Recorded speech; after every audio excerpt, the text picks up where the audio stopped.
and in today's video we're covering an exciting one for me, the jog shuffle, which looks like this. And it's endless uses, applications, and stuff to that nature. So, like and subscribe, and let's get into it. So this is one of my absolute favorite things. I really got into it when the book of Harry Lorraine's Close-Up Card Magic, where he actually made a feature to know how to do this. It's just a simple way. He didn't want to be using odd techniques to be able to manipulate cards. He wanted to be right there with the audience and use techniques they already knew, but in subtle manners to be able to control cards.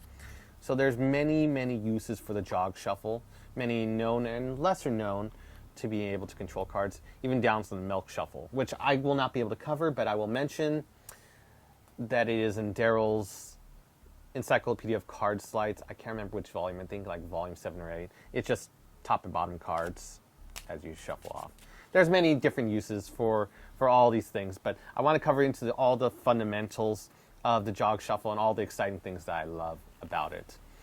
To begin, we have the pack in the first finger right here, second, third, and fourth right here, thumb right here, and we need to jog it up in that nature. I mean, excuse the pun, but we need to lift it up. So what we can do is we can use the middle finger and thumb and just turn this packet up, and then go right into the jog shuffle, which we'll do in 1 second. Another way is to just use your forefinger right here, curl it below, and thumb just tilt it up like so. So from here to here, and then we can just go into the shuffle, which we'll cover very shortly. So whether you decide to use, lift it up and then go into the shuffle, or whether you decide to just go from here to here and then go into it, it's up to you. So from here, we use our middle finger and thumb. The other fingers are coalescing. So middle finger and thumb.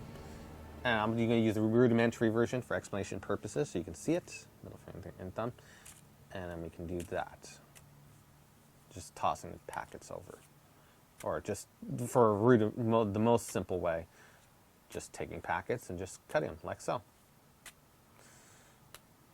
Looks like an episode from World's Greatest Magic or John Armstrong's series, where I remember Scotty doing just this, which is quite interesting. And then the other fingers make it much nicer, so even with this shuffle, the other fingers add a comfort, that security of the whole technique. Now going deeper into it, we use our middle finger and thumb and we pick up the packet like so. And it's on the phalange, the first phalange right here when you do it. Thumb is just at the back, like so. Now let's say we want to add some shuffling to it using our thumb right here. The packet's tilted up. Fingers are second, third, fourth right here, forefinger right here. Thumb is going to pull off the cards from the upper recessive hand right here. And we can take off cards one at a time, just using it one at a time. Thumb slips it. And then we can eventually get that idea of being able to shuffle the cards one at a time. So thumb just slips it off and does it. And when you feel like you're ready or done shuffling a couple cards, toss the whole packet. So take the packet, do that, and then toss it. And this is great for dealing tricks where you need to count to a certain number. You can actually get to that. And we might as well go into it. We might as well go into the idea. So we lift off about half a packet. Okay, and let me make sure my recording is on and correct. Yep. Okay. Just want to make sure I'm not speaking to no audio.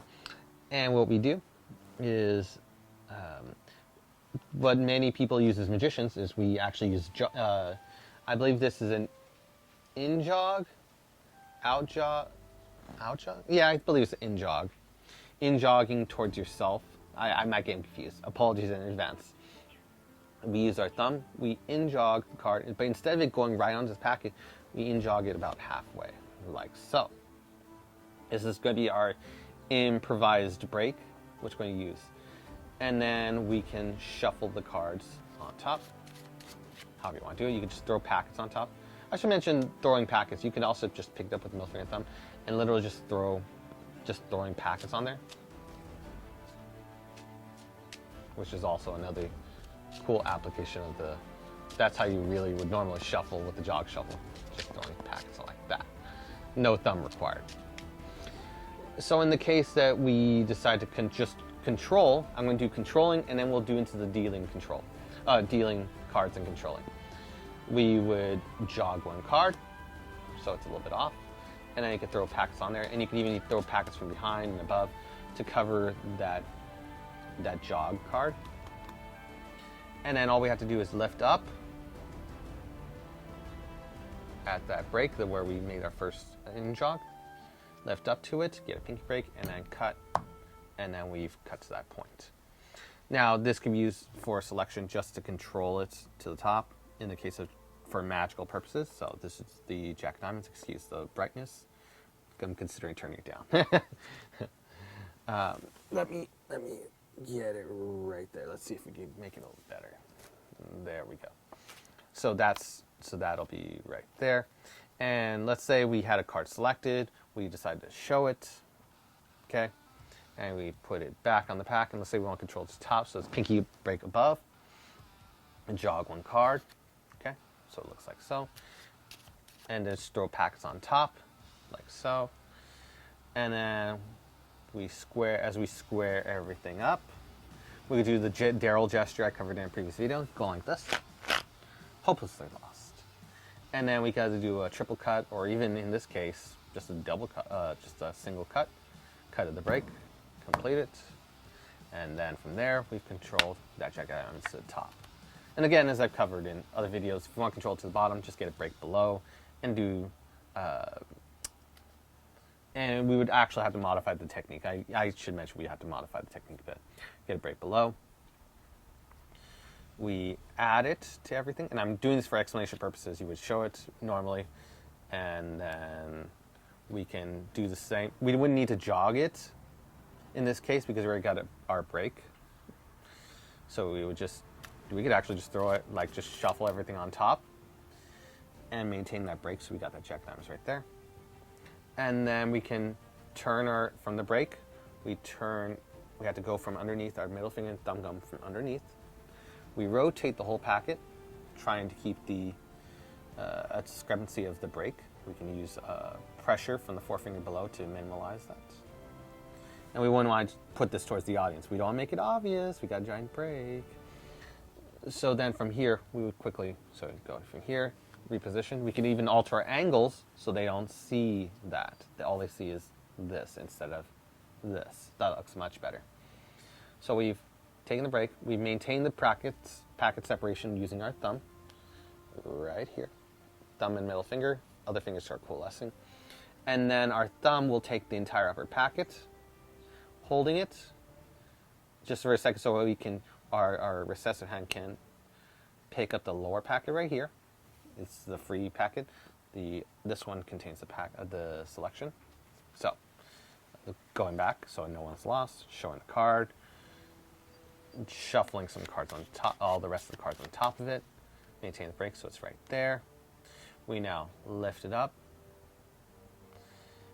and then so now from break, bring up the finger and thumb come from below, so we can have it shifted up. Thumb grips the upper packet, and we're going to shuffle all these cards on top of the selection packet. It seems like we're just doing a fair shuffle. So in essence, I should have probably done this beforehand, showing the whole thing, what it looks like from beginning to end. We'll use a different card, one I don't know, so we can make it more of a challenge. Let's say this one. Okay, card is shown. I go okay, and we're going to control to the bottom. We show it, okay. Again for the audience, there we go. I'm not looking, I don't know what it is. We shuffle the cards there, okay. I do the technique of rotating. I continue shuffling it, and I can go hopelessly lost, fair, and yet we control the card, which is in this case 6 of clubs, to the bottom. And that's one way you can be able to control to the bottom. I know it's a crazy modified technique, but it creates a lot of naturalness. It just looks like you're shuffling cards from beginning to end, and that the card can, there's no way that the card can be found. He shuffled it like a whole bunch of times. Like, look at that. That was just fair shuffling, and I've controlled it. It's another fair way. Now for the dealing part, I should have, well, now we're covering it. Now we've covered the fundamentals and the basics leading up to this. So I'll leave it face up for the purposes of demonstration. We lift up half the packet. We can square it right here. That's just a cool little gesture I like to do. Have the card replaced, 6 clubs. I'll leave it face up for the purposes of demonstration only. And now we say, let's say we want to 5th from the top. Okay? So then we would do the shuffling which we've done before using our thumb. 1, 2, 3, 4, 5. Okay? Then we would jog 1 card. So it's a little bit off. And then shuffle everything on top. So once we cut at the in jog, lift up at the in jog, and then you can do a double or triple cut or just do a single cut. I'll do a triple cut. Lifting halfway at the upper packet, lifting at the break, and then placing the rest of the packet on top. Now when we deal off, whatever the, let's say we made an estimate or beforehand that I'm getting number 5, if you deal down 5 cards, so look at the card, deal down 5 cards, 1, 2, 3, 4, 5, 6. Not saying all dealing card tricks are bad, like dealing down to a number card tricks are bad. I get there's a lot of bang to it, but if it's continually like that, I understand their point, like people's points of why it can be not as exciting, as put politely. But I also feel that just the right time, just for that impossibility, it's just a little quick effect, a little bit of business that's really exciting. And I read the book of Eddie Fector, and I saw performances of Eddie Fector on YouTube doing really amazing performances of just dealing card tricks amongst his other magical things of card forcing and all those things. It was just so exciting. I loved it. And again, we can do it.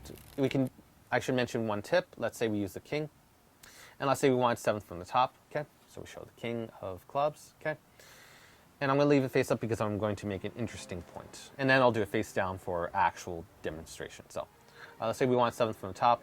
1, 2, 3, 4, 5, 6, and then 7, and then we'll shuffle off the rest, cutting at the in jog. Now here's an interesting point. If we shuffle 7 cards on top of it, that means the next card will be king clubs. So as an example, 1, 2, 3, 4, 5, 6, 7, and then you hit the king clubs. One thing I think is almost more impactful, it's only my opinion, is being able, because a lot of spectators, something I've noticed is a lot of spectators stop at 7 and they have the expectation that that card is the card. So one thing I should mention is doing 1 card less, assuming the selection counts as already as 1. So let's say it's 7th card. We make a arbitrary 7th card. It will be the card. 1, 2, 3, 4, 5, 6. We shuffle 6 cards. Sorry, mosquito. And then we jog shuffle the rest. And then we cut at the break. And then we can see that 1, 2, 3, 4, 5, 6, and nailing that card right on the 7th can have a great impact as well. So, in actually doing it for a performance where I won't look at the camera at all, we have a card, let's say, here. We have it shown, cards being shown throughout the pack.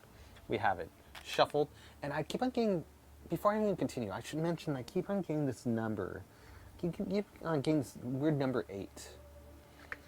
I don't know what it is, but I just keep on getting this number 8. I don't know what it means. I'm trying to figure out what it could mean, because I know in terms of luck, in the, I believe, Asian culture, 8 is a very, very lucky number in many different parts of the world. And I just don't know what this number means. Here's the odd thing, and I can have the spectator do this, not me. Deal down to the 8th card if you may. And they do so. 1, 2, 3, 4, 5, 6, 7, 8. I don't know what it means, but I'm trying to figure it out. But what was the name of your card? They name it out loud, and they go 7 of hearts. Turn over 7 of hearts. And that's a cool way to go about that entire effect. So that's some of the basics of the jog shuffle, and I know there's many more uses I'm not currently thinking about. There are just so many uses for the jog shuffle. Being able to control cards or maintain packets on top, bottom. There's just so many different things. It's a great shuffle, and I want to keep on giving ideas out where I can to be able to expand the creativity so you can use this in your Magic. And it's a casual thing that goes around over people's heads and don't think much about. In the case that you want to control, I might as well mention this, in the case of wanting to control top stock, you can just take out the packet, jog one. After you did a cut to control the card to the top, and just cut the break and throw everything on top. There's the more advanced, I don't think I should cover in this video, the advanced jog, shuffle, double undercut. I'm only going to perform it, not really cover because it's a little bit advanced. Let's say we do the same usual jog shuffle. The card being, let me first do it before I even do it, 7 hearts. I jog shuffle. And then you can lift up at the break, and then from here you rotate it, and you can, well, maybe I can actually cover the explanation real fast. You break off half of the upper packet, and you leave it there, and then you throw what remains of the upper packet first. You have to just toss everything, and then you have this lower packet which contains selection. You throw everything on top. That's the best I can explain it. Jog shuffle on top again. At the break, we break off half of the upper packet, leave it, and then we throw the rest of the remaining upper packet, throw it, and take some practice, and then throw everything on top. And that's a jog shuffle undercut. It looks really deceptive. So I'll continually throw out different ideas so everyone can have fun with it. But I really do hope everyone enjoys it, plays with it, grows with it, and enjoys it. So with that said, hope you enjoyed today's video, and see you in the next one.